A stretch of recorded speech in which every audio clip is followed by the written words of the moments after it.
Terima kasih Ibu Pastor Esther, terima kasih kesempatan yang diberikan. Hari ini kita seperti tadi disampaikan bahwa kita akan belajar tentang bagaimana menjaga api. Ya, kita hari ini belajar tentang menjaga api.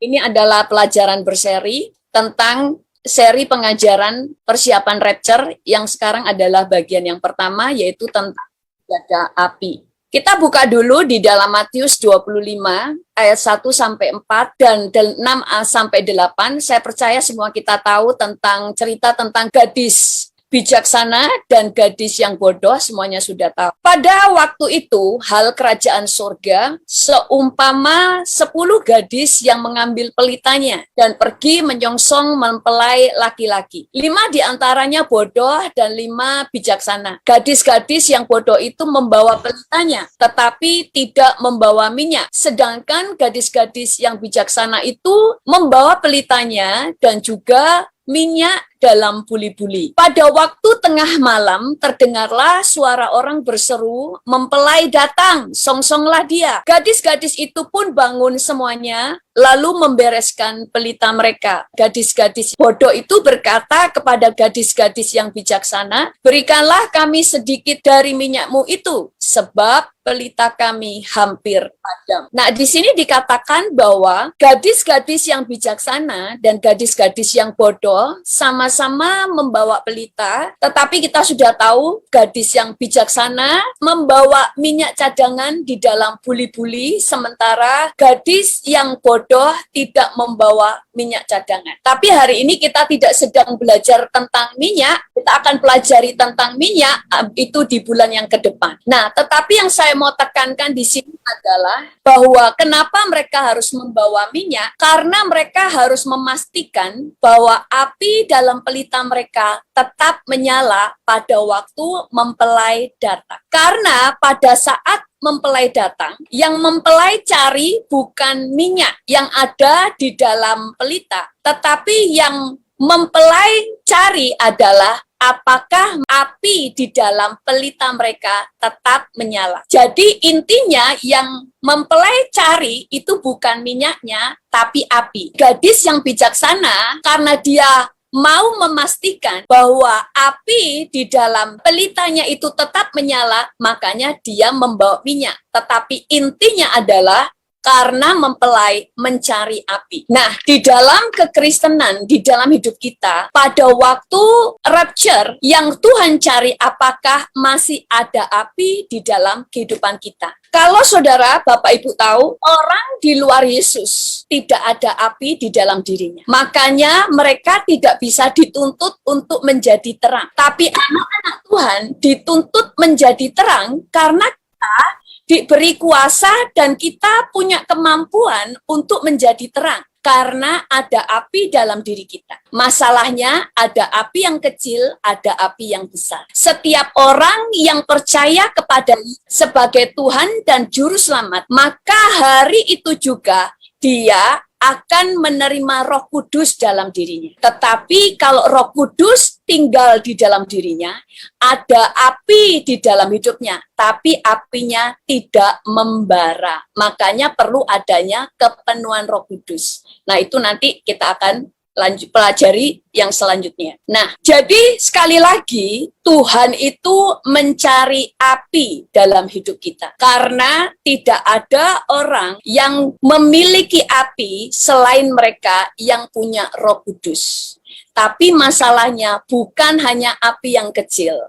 Karena kita tidak pernah tahu apakah api kita tetap menyala pada waktu Tuhan datang. Sekarang ini yang kita mau belajar adalah dari mana kita mendapatkan api, ya kan? Dari mana kita mendapatkan api? Tadi kita sudah tahu bahwa orang yang percaya begitu menerima Tuhan Yesus sebagai Tuhan dan Juru Selamat, hari itu juga Roh Kudus masuk dan tinggal di dalam diri. Roh Kudus lambangnya adalah api. Roh Kudus adalah api, tinggal di dalam diri kita. Tetapi kita ini nggak mau api yang biasa, tetapi api yang membara. Kenapa?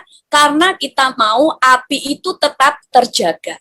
Sekarang kita akan pelajari dari mana saja kita mendapatkan api. Dari mana kita mendapatkan api? Yang pertama, dari membaca firman Tuhan. Banyak orang yang tidak mengerti rahasia ini, padahal di dalam pembacaan firman Tuhan, di situ ada api Allah. Di dalam Yeremia 23, ayat 29 berkata begini, bukankah firmanku seperti api, demikianlah firman Tuhan, dan seperti palu yang menghancurkan bukit batu. Di sini dikatakan, bukankah firmanku seperti api, demikianlah firman Tuhan. Jadi, hal pertama, bagaimana kita mendapatkan api selain daripada kita menerima Roh Kudus dalam diri kita. Kita menerima api itu dari pembacaan Alkitab, firman Tuhan. Kalau Bapak Ibu pernah mendengar kesaksian dari Pak Yong Chu. Pak Yong Chu itu pada waktu pertama dia dibawa Tuhan ke surga karena dia sakit keras. Sebenarnya dia meninggal, dia dibawa Tuhan ke surga. Pertama yang Tuhan tanya pada dia adalah berapa pasal Alkitab yang dia baca setiap hari. Dia tidak ditanya berapa jiwa yang dia menangkan atau seberapa besar gereja yang dia bangun.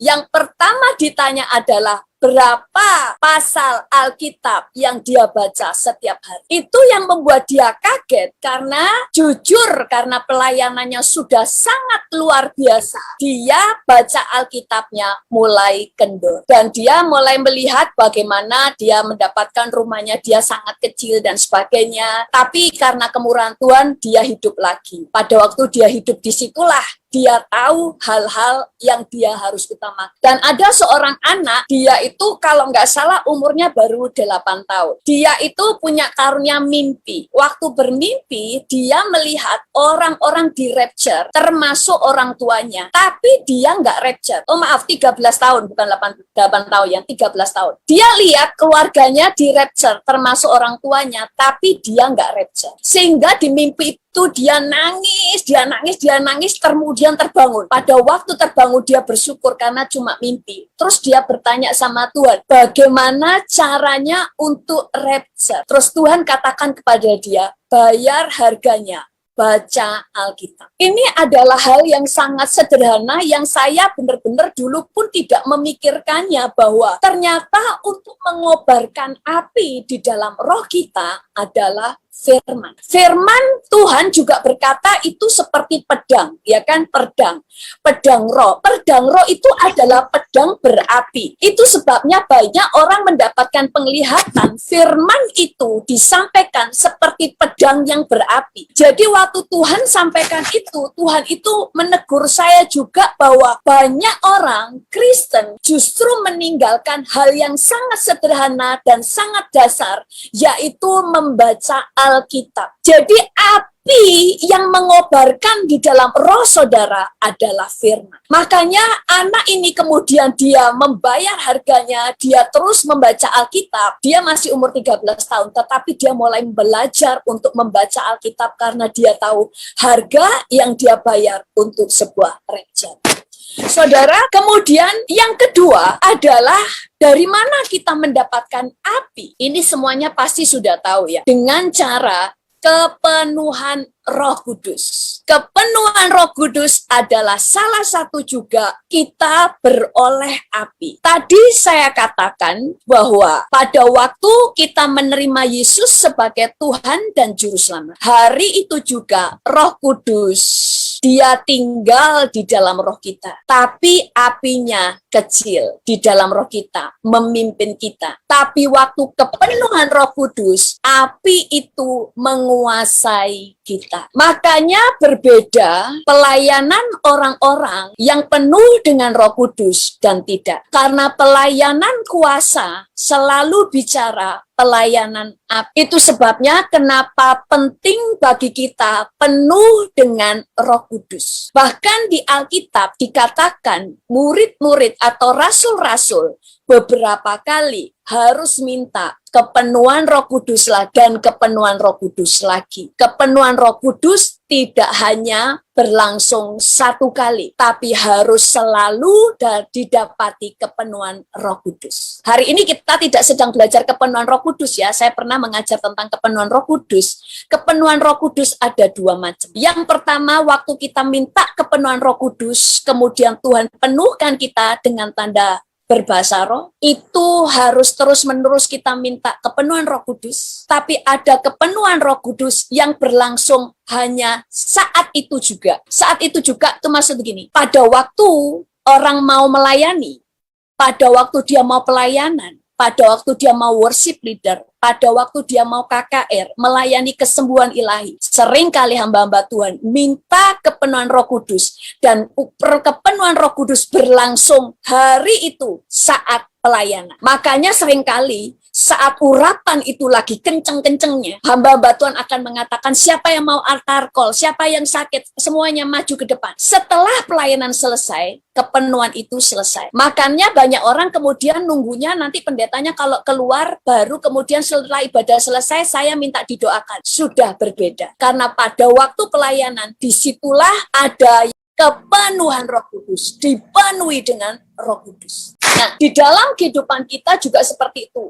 Next time ya, tentang kepenuhan Roh Kudus ada dua macam. Oke, karena sekarang kita tidak sedang berbicara kepenuhan Roh Kudus. Kita baca dulu di dalam firman Tuhan, dikatakan begini. Di dalam Kisah Para Rasul 2, ayat 3-4 berkata, dan tampaklah kepada mereka lidah-lidah seperti nyala api yang bertebaran dan hinggap pada mereka masing-masing. Maka mereka penuh dengan Roh Kudus. Maka penuhlah mereka dengan Roh Kudus. Tampaklah kepada mereka lidah-lidah seperti nyala api. Kita akan melihat videonya. Mungkin Bapak Ibu sudah pernah lihat videonya.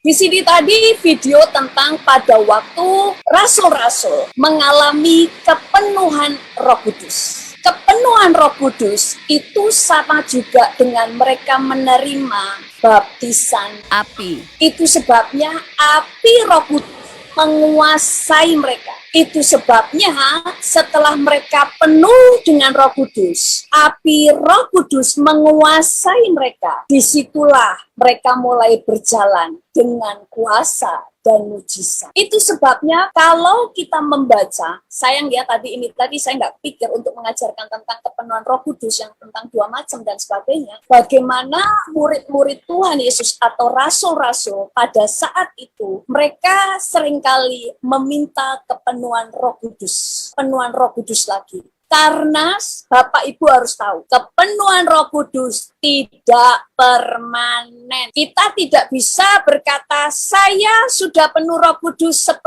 tahun yang lalu. 10 tahun lalu kepenuhan Roh Kudus. Belum tentu hari ini masih kepenuhan Roh Kudus. Itu sebabnya murid-murid Tuhan atau rasul-rasul meminta kepenuhan lagi dan kepenuhan lagi. Pada waktu kita menerima kepenuhan Roh Kudus, kita menerima api Roh Kudus. Tapi tugas kita selanjutnya, menjaga api tetap menyala. Menjaga supaya kita tetap penuh dengan Roh Kudus. Itu sebabnya kenapa orang-orang atau gadis yang bijaksana perlu membawa minyak. Karena dia harus menjaga api tetap menyala, api tetap berkobar, karena kepenuhan Roh Kudus tidak permanen. Memang berjalan begitu lama, tapi tidak permanen. Itu sebabnya harus menjaganya, harus terus minta kepenuhan lagi. Kemudian dalam pelayanan itu ada kepenuhan yang lain lagi. Next time kita akan belajar kepenuhan yang lain lagi pada waktu pelayanan, pada waktu kita terjun di dalam sebuah penginjilan, tiba-tiba kalau di Alkitab dikatakan mereka penuhlah mereka dengan Roh Kudus, tiba-tiba mereka menginjil, mereka tiba-tiba melakukan ini dan itu, selalu dikatakan penuhlah mereka dengan Roh Kudus. Yang jenis ini kepenuhan hanya saat itu juga, on the spot, saat waktu yang Tuhan sudah tentukan, hari itu. Saya kasih contoh aja ya, biar tahu ya. Tadi saya katakan kepenuhan Roh Kudus tidak permanen, tetapi berlangsung lama. Makanya kita harus menjaganya, tetap penuh dengan Roh Kudus. Tapi pada waktu tertentu di dalam pelayanan, kalau saya di dalam pelayanan, itu seringkali saya berdoa, sampai saya ngerasakan kepenuhan. Saya ngerasakan dikuasai Roh Kudus. Saat itu saya tahu pelayanan saya ada urapan. Begitu selesai pelayanan, karena ada kepenuhan yang berlangsung hanya saat pelayanan berlangsung. Nah, kemudian tadi dikatakan, yang pertama kita menjaga dengan membaca firman. Yang kedua dengan kita kepenuhan Roh Kudus. Lalu yang ketiga, dari mana kita mendapatkan api? Ini dulu ya. Tadi kita mulai melihat ya di video tadi, bagaimana murid-murid Tuhan itu pada waktu dikuasai dan dipenuhi oleh Roh Kudus, api Tuhan itu menguasai. Ini memang terjadi, saudara. Mungkin Bapak Ibu pernah mendengar kesaksian Pendeta Daud Tony pada waktu pertama kali dia dilayani pelepasan oleh Bapak Gilbert Lumoindong. Dia waktu itu berkata, pelayan-pelayan di situ, gereja di situ, selain Pak Gilbert, mereka semuanya mendoakan dengan bahasa roh, tapi mereka penuh dengan ketakutan, sehingga mereka semua mundur karena mereka tahu kalau Pak Daud Tony ini sakti. Tapi di Pak Daud Tony bersaksi, sebenarnya Pak Daud Tony melihat mereka itu semuanya pelayan-pelayan yang berapi, bukan cuma Pak Gilbert Lumoindong, cuma yang lain itu takut. Mereka mundur, mereka tidak tahu bahwa api itu juga menguasai mereka. Pada waktu kita penuh dengan Roh Kudus, kita itu dikuasai oleh api Roh Kudus. Saya pun pada waktu pernah ya kita dulu waktu di Indonesia waktu berdoa bersama-sama ya kan, sering ada doa. Kita berdoa di dalam bahasa roh, kita berdoa bersama-sama. Itu nggak cuma satu orang, beberapa orang bisa melihat kita ini ada api, saudara. Karena memang pada waktu kita penuh dengan Roh Kudus, api nggak hanya tinggal di dalam hati kita, tapi menguasai kita. Itu seperti pada waktu Allah itu pada waktu Musa melihat Tuhan di dalam semak yang menyala tapi tidak terbakar. Maksudnya tidak terbakar itu tidak menjadi kering tapi menyala. Ada anak-anak Allah pada waktu Roh Allah berkuasa di dalam hidupnya. Api menyala seperti semak yang menyala karena Tuhan ada di semak itu. Jadi dalam kehidupan kita juga demikian. Makanya ada banyak orang yang dulunya perdukunan itu bisa melihat anak-anak Tuhan. Ada yang apinya kecil, ada yang apinya membara. Mereka adalah orang-orang yang penuh dengan Roh Kudus. Makanya pelayanan mereka ada pelayanan kuasa karena roh jahat tidak bisa mendekati api yang dari Tuhan. Api yang dari Tuhan itu api yang kudus. Itu sebabnya semua yang najis pasti dihanguskan. Nah, kita baca di dalam firman Tuhan. Ibrani 1 ayat 7 berkata begitu. Dan tentang malaikat-malaikat, ia berkata, yang membuat malaikat-malaikatnya menjadi badai dan pelayan-pelayannya menjadi nyala api. Siapakah pelayan-pelayannya?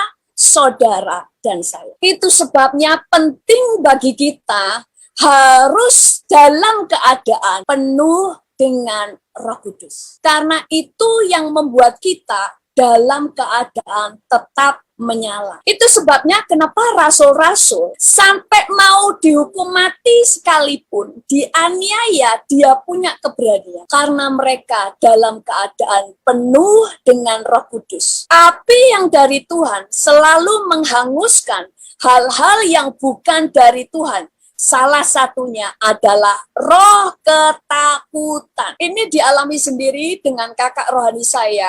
Saya pernah menyaksikan di sini, saya ulangi lagi karena ada yang tidak mungkin belum pernah mendengarkan kesaksian ini. Pada waktu dua teman saya, dua kakak rohani saya, pada waktu itu dia menginjili, ada dua orang Bani Kedar. Dia mereka injili, tiba-tiba yang satu orang pergi. Sehingga yang diinjili teman saya berdua menginjili satu orang ini. Ternyata yang satu pemanggil teman-temannya. Dia tidak tahu ternyata di situ itu dekat situ ada pondok pesantren. Sehingga kemudian datang di situ orang-orang Bani Kedar, ratusan mengelilingi mereka berdua. Tapi mereka berkata begini, kita tidak tahu waktu kita menginjil, tiba-tiba seperti ada kuasa turun kepada kami. Sehingga kami bisa tiba-tiba ada keberanian menginjili mereka semuanya, yang mengerumuni mereka, dan mereka semuanya diam. Dan pada waktu setelah selesai menginjili mereka, terus mereka pamit untuk pergi. Waktu pamit pergi, mereka semua diam. Dan pada waktu beberapa meter dari tempat dia menginjil, tiba-tiba seakan kuasa itu diangkat oleh Tuhan, sehingga mereka kemudian baru sadar mereka ada di daerah pesantren. Di situ mereka mulai lari terbirit-birit, mereka takut nanti kemudian ditangkap dan dirajam dengan batu karena mereka menginjil. Ini adalah kuasa kepenuhan Roh Kudus yang terjadi sewaktu-waktu. Hanya saat itu, tidak permanen dan tidak terus. Bukan yang kepenuhan Roh Kudus yang berlangsung lama ya, walaupun sama-sama tidak permanen. Tetapi ini berlangsung saat itu juga. Nah, kemudian saya pun pernah mengalami seperti itu. Pada waktu ada ketakutan dalam pelayanan, tiba-tiba saya ngerasain dikuasai Roh Kudus. Dan saya berani untuk memberitakan firman. Demikian juga ada seorang yang menginjil di negara Muslim. Waktu itu dia ditangkap dan paspornya ditahan, dia dipukuli, tidak diadili, dan dia akan dianiaya sampai matinya. Waktu itu dia putus asa sampai dia mau bunuh diri. Sampai dia sudah menggulung spraynya ya, spray tahanannya, dia sudah gulung, dia sudah siap-siap mau bunuh diri. Tiba-tiba dia melihat cahaya yang dari Tuhan itu dari tembok itu keluar, dan kemudian Tuhan berkata, maukah kamu bersabar sedikit lagi? Di situ dia merasa dikuatkan. Ternyata setelah itu dia ada di sidang, akhirnya diadakan pengadilan untuk mengadili orang itu. Saat di pengadilan, tiba-tiba ada kuasa yang turun dalam dirinya. Tiba-tiba dia berani bersaksi bahwa dia datang di tempat ini karena mau memberitakan Yesus, bahwa hanya di dalam Yesus ada keselamatan. Padahal tadinya dia tidak mengaku kalau dia seorang misionaris. Kenapa? Karena pada waktu itu dia kepenuhan, sehingga kepenuhan api berkobar dalam dirinya dan membakar semua yang bukan dari Tuhan, termasuk roh ketakutan. Makanya kenapa di dalam hidup kita perlu untuk terus kepenuhan. Karena kepenuhan Roh Kudus, api yang dari Tuhan itu menghanguskan. Api yang dari Tuhan menghanguskan yang bukan dari Tuhan, yang dari daging dan yang dari kuasa gelap. Tapi roh yang sama mengobarkan semua yang ilahi. Nah, ini yang di dalam hidup kita harus selalu penuh. Makanya gadis-gadis yang bijaksana, dia selalu yang menjadi fokus utama, yaitu menjaga api yang dalam pelitanya harus tetap menyala. Makanya dia pakai minyak, dia bawa minyak dan sebagainya. Bulan depan kita belajar khusus tentang minyak. Nah, kemudian apalagi kita mendapatkan api yang dari Tuhan. Yang ketiga adalah penyembahan atau korban. Kita melihat Elia di dalam 1 Raja-Raja 18 ayat 38 berkata, waktu Elia mempersembahkan korban bakaran, di sini dikatakan, lalu turunlah api Tuhan menyambar habis korban bakaran kayu api, batu dan tanah itu, bahkan air yang dalam parit itu habis dijilatnya. Dikatakan turunlah api yang dari Tuhan. Pada waktu Elia membawa penyembahan korban, kalau sekarang kita tidak membawa korban domba atau sapi, tapi yang kita bawa adalah penyembahan. Kita membawa penyembahan kita, pujian penyembahan kita kepada Tuhan. Kita membawa hidup kita sebagai penyembahan. Ini adalah korban. Pada waktu dulu, kenapa sih Kain dan Habel bisa tahu bahwa persembahan Habel lah yang diterima? Karena kalau yang diterima Tuhan, itu api yang dari surga turun menjilat, saudara. Karena bukan mereka yang membakarnya. Karena api ini dari Tuhan. Tuhan itu yang kemudian menjilat setiap korban. Makanya api ini adalah api ilahi. Pada waktu kita menaikkan penyembahan kita kepada Tuhan, api yang dari Tuhan itu membara, berkobar. Itu sebabnya kita melihat gereja-gereja yang penuh dengan pujian penyembahan. Gereja itu penuh dengan kuasa. Ada seorang pendoa syafaat, dia dulu baru bertobat ya, dia pendoa syafaat. Dia itu tidak mengerti tentang ada tudung perlindungan ilahi, ya kan? Setiap anak Tuhan itu kan ada tudungnya, ya kan? Ada tudung perlindungan ilahi. Dia itu melihat gereja, ada gereja itu ada tudungnya. Tudungnya itu transparan. Di mana orang suka berdoa, itu tudungnya itu semakin tebal. Sehingga kalau disentuh begini, karet ya, seperti silikon. Itu melar ya kan, melar ya gitu. Jadi bisa disentuh begini, nanti balik lagi. Semakin orang itu banyak berdoa, itu tebal. Tapi orang yang banyak penyembahan, itu tudungnya ada api. Dan dia itu melihat gini, saya baru lihat ternyata gereja yang banyak penyembahan itu berapi. Itu penuh dengan api. Makanya gereja yang penuh dengan pujian penyembahan, yang penuh kuasa, maka mujizat-mujizat dinyatakan. Karena api sekali lagi menghanguskan yang dari daging dan menghanguskan yang dari kuasa. Jadi kuasa pujian penyembahan. Makanya di akhir zaman yang Tuhan pulihkan adalah Pondok Daud, yaitu pujian penyembahan. Sampai anak ini berkata, saya baru lihat ada gereja yang sangat penuh kemuliaan itu bersinar itu sampai dia nggak bisa lihat karena sangat bersinar dan apinya membara. Dan dia bisa membedakan gereja yang tidak ada api. Dan ada yang apinya kecil dan ada yang membara. Dan biasanya yang apinya kecil bukan gereja yang penuh Roh Kudus. Tapi semua gereja ada Roh Kudusnya. Siapa yang menyembah Tuhan pasti ada Roh Kudus. Tapi bedanya yang kepenuhan, Roh Allah yang bekerja, menguasai. Makanya di dalam hidup kita perlu adanya penyembah. Karena penyembahan membuat api yang dari surga menyambar. Kita baca lagi ya ayatnya selanjutnya. Gideon. Di dalam Hakim-Hakim 6 ayat 20 ayat 20 sampai 21 berkata, berfirmanlah malaikat Allah kepadanya, ambillah daging dan roti yang tidak beragi itu, letakkanlah ke atas batu itu dan curahkan kuahnya, maka diperbuatnya demikian. Maka malaikat Tuhan mengulurkan tongkat yang ada di tangannya, dengan ujungnya disinggungnya daging dan roti itu. Maka timbullah api dari batu itu dan memakan habis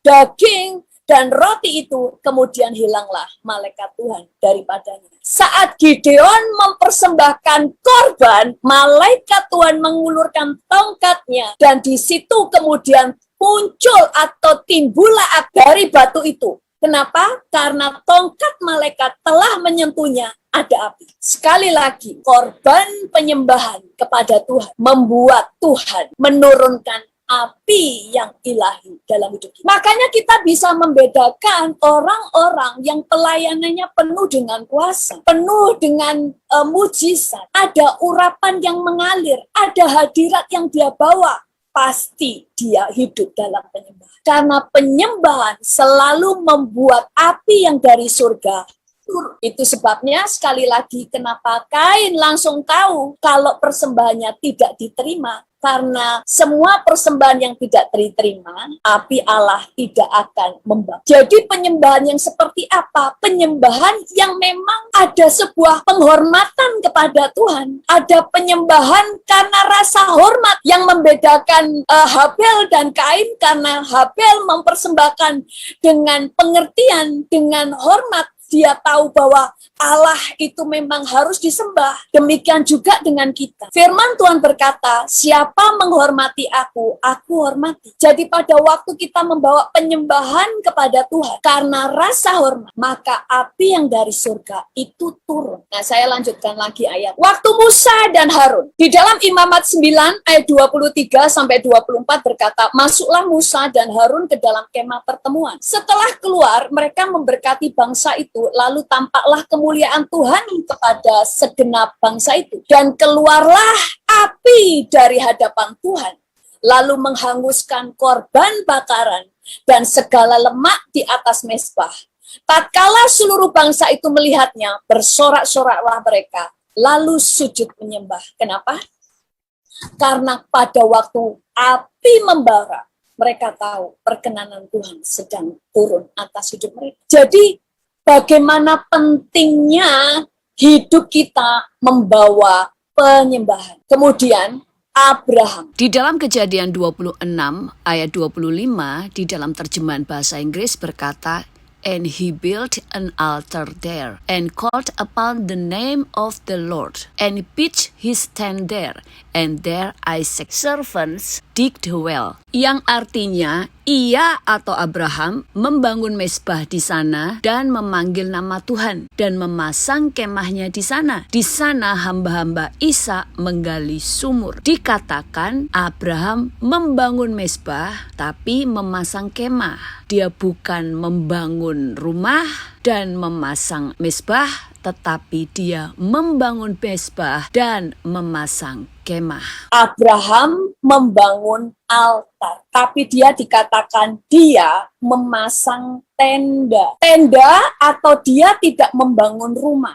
tapi dia memasang tenda. Karena bagi dia tempat tinggal tidak perlu permanen. Bangsa Israel kan juga dari tenda ke tenda.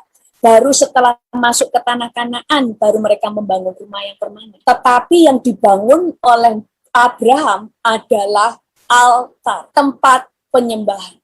Bagi Abraham, yang permanen dalam hidupnya adalah penyembahan. Sama dengan hidup kita. Yang kekal nanti adalah penyembahan. Semua akan berakhir, tetapi penyembahan tidak pernah berakhir. Karena Allah selalu ada di atas pujian penyembahan. Nah, itu sebabnya kenapa Abraham dalam hidupnya selalu menang di dalam pertandingan. Karena Allah bersama dengan dia, ada api. Itu sebabnya yang dicari oleh Tuhan saat rapture bukan minyaknya, tapi api. Tadi kita sudah belajar, kita mendapatkan api dari mana? Nah, sekarang setelah kita tahu dari mana kita mendapatkan api, yang pertama tadi dari firman. Itu sebabnya penting membaca firman. Target utama saudara membaca firman bukan mengerti. Karena untuk mengerti itu bagian Roh Kudus.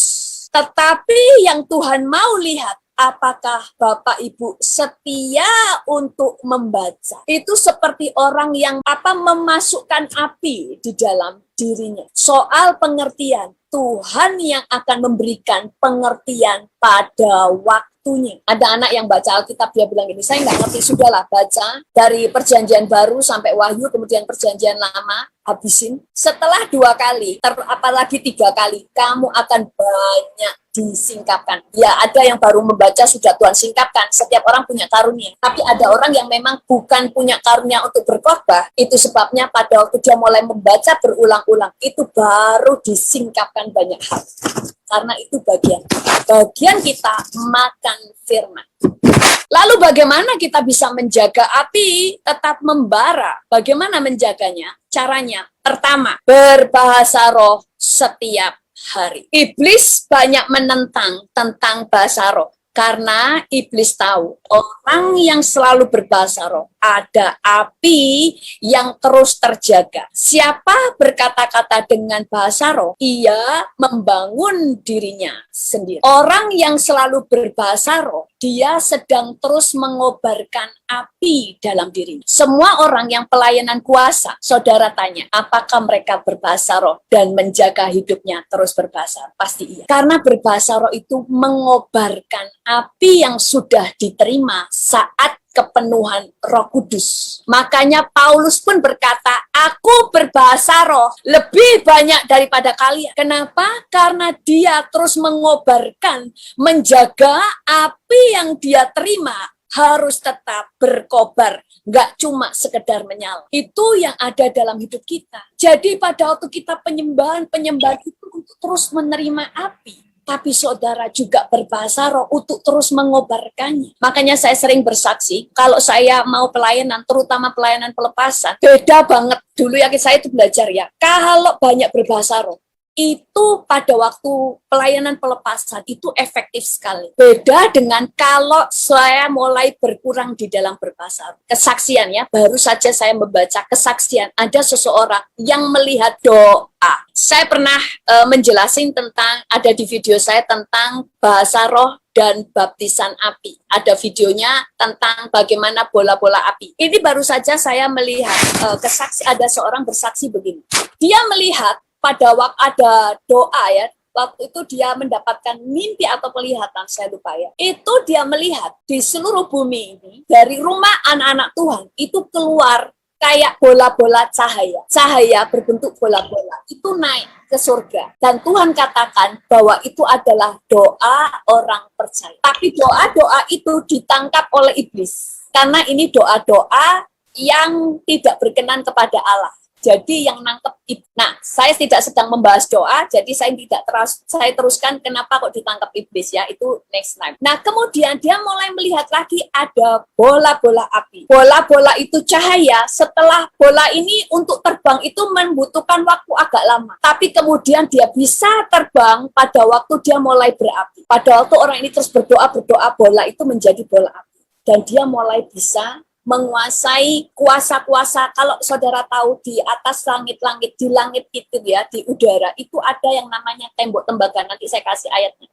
Ada yang namanya langit tembaga. Itu adalah roh-roh jahat yang saling bergandengan rapat. Itu memang tembaga. Itu kita waktu berdoa kita juga lihat. Jadi pada waktu itu dia bisa menembus. Tapi ada doa itu seperti bola-bola ini kayak meledak-ledak gitu. Dan ini berapi dan dia terbang itu seperti roket. Itu benar-benar, dan itu iblis gak bisa kuasai sama sekali, dan itu benar-benar langsung ke surga, dan iblis tidak pernah tahu apa isi doa. Kenapa?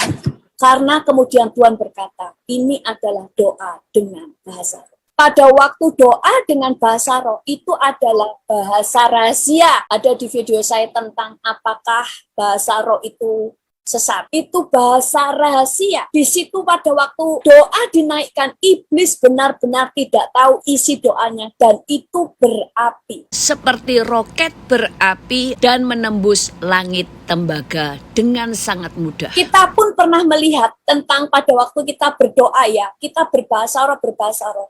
Api itu naik ke surga, sehingga ini rumah tempat kita berdoa, kelilingnya itu gelap gulita. Tapi waktu doa dinaikkan, itu api itu naik ke surga, dan terang Allah kemudian turun hanya di rumah di mana berdoa. Dan banyak orang bersaksi bahwa orang-orang yang berdoa itu rumahnya pun ada api. Saudara, betapa pentingnya penuh Roh Kudus dan mengobarkannya dengan bahasa roh. Banyak orang merasa tidak perlu, padahal ini adalah anugerah yang diberikan Tuhan kepada kita untuk mempermudah kita mengobarkan apinya. Nah, kemudian tadi saya katakan ada langit tembaga. Di Ulangan 28 ayat 23 dikatakan, juga langit yang di atas kepalamu akan menjadi tembaga, dan tanah yang di bawahmu menjadi besi. Di dalam peperangan rohani ternyata memang langit-langit di mana daerah yang tidak itu menjadi tembaga. Tembaga itu apa? Roh-roh jahat itu saling bergandengan tangan rapat. Karena teman saya yang pernah koma, dia sudah dibawa neraka. Pada waktu dia didoakan dan kemudian hidup lagi, dia melihat ternyata di udara ini, saudara, itu gelap. Gelapnya apa? Itu iblis. Iblis sangat banyak seperti belalang yang memenuhi langit. Makanya firman Tuhan katakan, orang percaya 1 orang mengalahkan 1000, 2 orang mengalahkan 10.000. Karena memang 1 orang lawannya 1000. Makanya Daud lawannya Goliat, bukan yang kecil seperti dia. Itu gelap karena dia lihat itu iblis seperti belalang menutupi langit. Makanya gelap itu yang menjadi tembok tembaga, saudara. Dan pada waktu berdoa dengan bahasa roh, dengan api yang dari Tuhan, itu pecah, semuanya itu pecah. Apanya?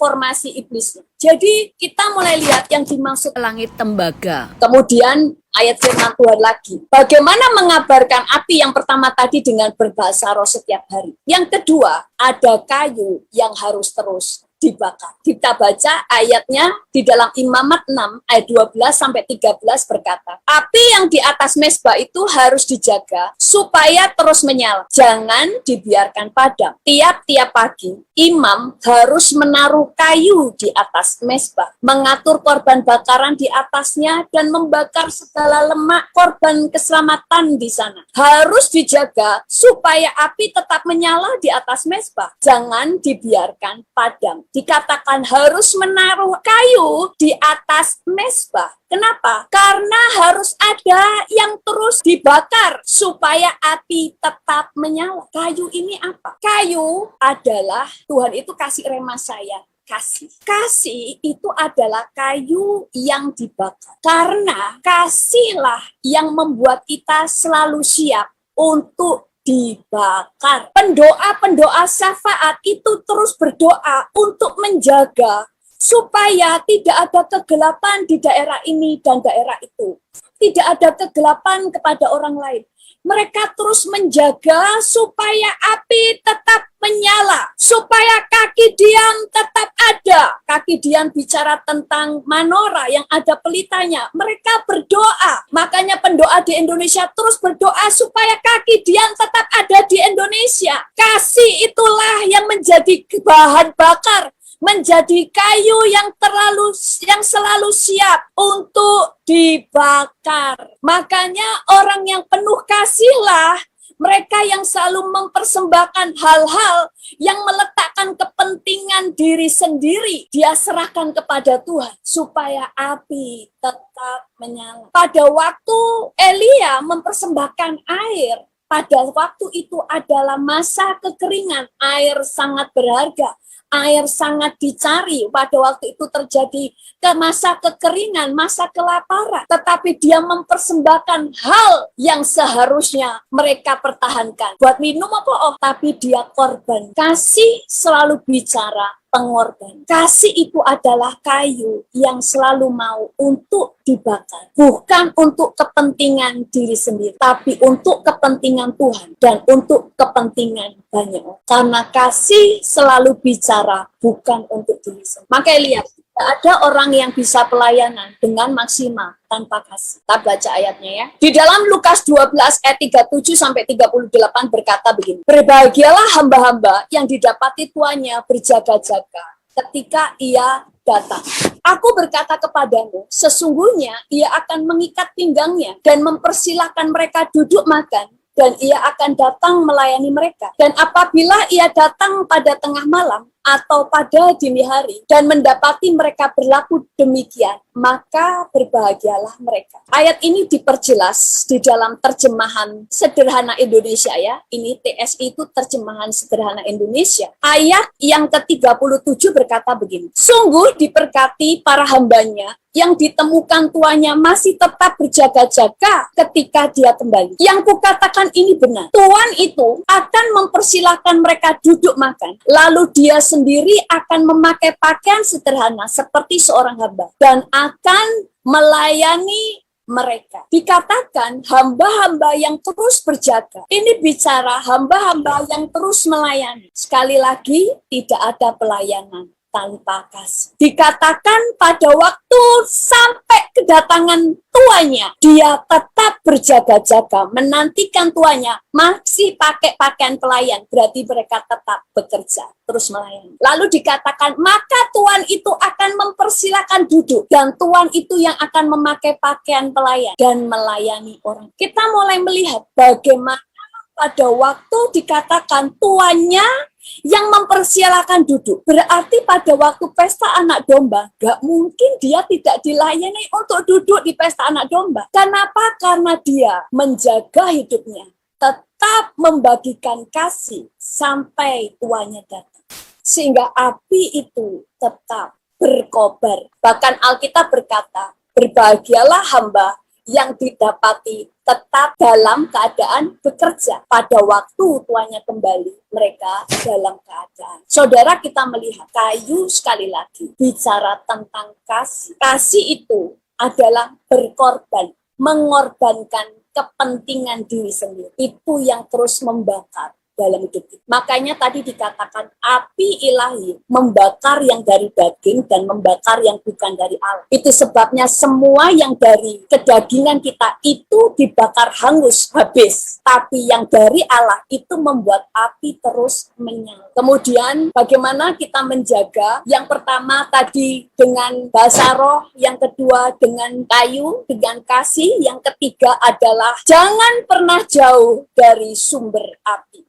Sebab Allah kita adalah api yang menghanguskan. Ibrani 12 ayat 29. Allah kita adalah api. Itu sebabnya waktu Tuhan berjalan dengan bangsa Israel, Allah berjalan sebagai tiang api. Tidak ada benda apapun yang tidak ikut terbakar kalau dia dekat dengan api. Itu sebabnya pada waktu kita terus melekat kepada Tuhan, maka api tetap terjaga. Itu sebabnya pada waktu kita berdoa, punya hubungan dengan Tuhan, yang terpenting bukan minta ini dan minta itu, tapi yang terpenting membawa penyembahan kepada Tuhan dan mau melekat kepada Tuhan jauh lebih penting. Karena itu yang membuat saudara tetap melekat dengan sumber api, yaitu Tuhan. Tadi kita sudah belajar dari mana kita mendapatkan api. Yang kedua, kita belajar bagaimana cara menjaga api. Lalu yang ketiga, kita belajar apa yang membuat api kita bisa padam. 3 hal yang memadamkan api. Yang pertama, mendukakan Roh Kudus. Yang kedua, tidak menjaga hati, kemarahan, kepahitan, memadamkan api. Itu sebabnya di video saya tentang menjaga hati. Hati orang kemarin ya, hari Sabtu kemarin saya mengajar di Bible Study, orang yang pahit dikatakan dia tetap tinggal dalam kegelapan sampai sekarang. Kenapa? Api dalam dirinya padam. Padahal Alkitab berkata, Tuhan menarik kita dari gelap kepada terang. Tapi orang yang pahit, firman Tuhan katakan, orang yang membenci saudaranya, dia tetap ada dalam kegelapan sampai sekarang. Itu sebabnya hal yang memadamkan api adalah mendukakan Roh Kudus, tidak menjaga hati, terutama kepahitan dan kemarahan. Itu sangat cepat memadamkan api dan dosa. Kita baca di dalam Tesalonika 5 ayat 15 sampai 19 berkata, perhatikanlah supaya jangan ada orang yang membalas jahat dengan jahat, tetapi usahakanlah senantiasa yang baik terhadap kamu masing-masing dan terhadap semua orang. Bersukacitalah senantiasa, tetaplah berdoa, mengucap syukurlah dalam segala hal, sebab itulah yang dikehendaki Allah dalam Kristus Yesus bagi kamu. Janganlah padamkan roh. Jangan ada orang yang membalas jahat dengan jahat. Jangan padamkan roh. Tetapi yang membuat kita tetap tidak padam roh api kita, bersukacita, tetap berdoa, mengucap syukur. Tapi membalas kejahatan dengan kejahatan, memadamkan roh. Makanya Tuhan selalu berkata, jagalah hatimu dengan segala, karena penting bagi kita menjaga api tetap menyala sampai Tuhan datang kedua kali. Menjaganya, kita tetap melayani, kita membagikan kasih kepada banyak orang. kita berkorban, tetapi kita juga membawa penyembahan. Kita menjaganya dengan berbahasa roh. Kita menjaganya dengan minta kepenuhan Roh Kudus. Saudara bisa kerasa kok, kalau sudah hubungan dengan Tuhan sudah mulai, saudara mungkin masih bisa bahasa roh, karena bahasa roh bisa ditiru. Saudara sudah hafal, tetapi saudara bisa ngerasakan kering. Saudara harus menjaganya, karena kekeringan menandakan apimu sudah mulai redup, bahkan bisa padam. Amin. Jadi ini yang kita mulai pelajari tentang menjaga api, karena sekali lagi Tuhan pada waktu datang untuk menjemput gerejanya. Yang dicari bukan minyak, yang dicari adalah apinya. Yang penting bagaimana api menyala. Minyak adalah urusan kita. Nah, tentang minyak kita akan pelajari bulan depan. Terima kasih, saya kembalikan kepada Ibu Esther. Terima kasih.